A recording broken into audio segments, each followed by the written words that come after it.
ಯೆರೆಮೀಯ 25ನೇ ಅಧ್ಯಾಯ ವಚನ 5-6. ಆತನು ನಿಮಗೆ ಹೇಳಿ ಕಳುಹಿಸಿದ ಮಾತೇನೆಂದರೆ, ನೀವೆಲ್ಲರೂ ನಿಮ್ಮ ನಿಮ್ಮ ದುರ್ಮಾರ್ಗದಿಂದಲೂ ದುಷ್ಕೃತ್ಯಗಳಿಂದಲೂ ಹಿಂತಿರುಗಿರಿ, ನಿಮಗೆ ಶಾಶ್ವತ ಸ್ವಾಸ್ಥ್ಯವಾಗಿರಲಿ ಎಂದು ಯೆಹೋವನು ಪುರಾತನ ಕಾಲದಲ್ಲಿ ನಿಮಗೂ ನಿಮ್ಮ ಪಿತೃಗಳಿಗೂ ಅನುಗ್ರಹಿಸಿದ ದೇಶದೊಳಗೆ ನೆಲೆಗೊಳ್ಳಿರಿ. ಅನ್ಯ ದೇವತೆಗಳನ್ನು ಹಿಂಬಾಲಿಸಿ ಸೇವಿಸಿ ಪೂಜಿಸಬೇಡಿರಿ. ನಿಮ್ಮ ಕೈಕೆಲಸದ ಬೊಂಬೆಗಳಿಂದ ನನ್ನನ್ನು ರೇಗಿಸದಿರಿ, ಹೀಗಾದರೆ ನಾನು ನಿಮಗೆ ಯಾವ ಕೇಡನ್ನು ಮಾಡೆನು ಎಂಬುದೇ.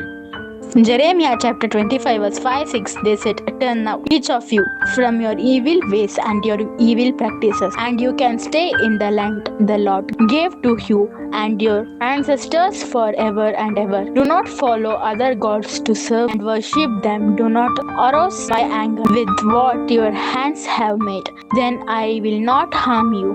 यिर्मयाह अध्याय 25 वचन 5 और 6 कि अपनी अपनी बुरी चाल और अपने अपने बुरे कामों से फिरो। तब जो देश यहोवा ने प्राचीन काल में तुम्हारे पितरों को और तुमको भी सदा के लिए दिया है, उस पर बसे रहने पाओगे। परंतु तुमने न तो सुना और न कान लगाया है, और दूसरे देवताओं के पीछे होकर उनकी उपासना और उनको दंडवत मत करो, और न अपनी बनाई हुई वस्तुओं के द्वारा मुझे रिस्क दिलाओ।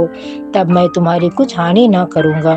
எரேமியா 25ஆம் அதிகாரம் 5-6 வசனங்கள். உங்களில் அவனவன் தன் தன் பொல்லாத வழியையும் உங்கள் கிரியைகளின் பொல்லாப்பையும் விட்டு திரும்பி, கர்த்தர் உங்களுக்கும் உங்கள் பிதாக்களுக்கும் கொடுத்த தேசத்தில் சதா காலமும் குடியிருந்து அந்நிய தேவர்களை பின்பற்றாமலும் அவைகளுக்கு ஆராதனை செய்யாமலும் அவைகளை பணியாமலும் இருந்து, நான் உங்களுக்கு தீமை செய்யாதபடிக்கு உங்கள் கைகளின் செய்கைகளால் எனக்கு கோபம் உண்டாக்காமலும் இருங்கள் என்று சொல்லி அனுப்பினேன்.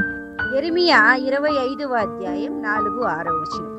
మీ చేతి పనుల వలన నాకు కోపము పుట్టించుకుండునట్లును, నేను మీకు ఏ బాధయు కలుగజేయుకుండునట్లును అన్య దేవతలను అనుసరించుటయు వాటిని పూజించుటయు వాటికి నమస్కారము చేయుటయు మాని, మీరందరూ మీ చెడ్డ మార్గమును మీ దుష్ట క్రియలను విడిచిపెట్టి తిరిగిన ఎడల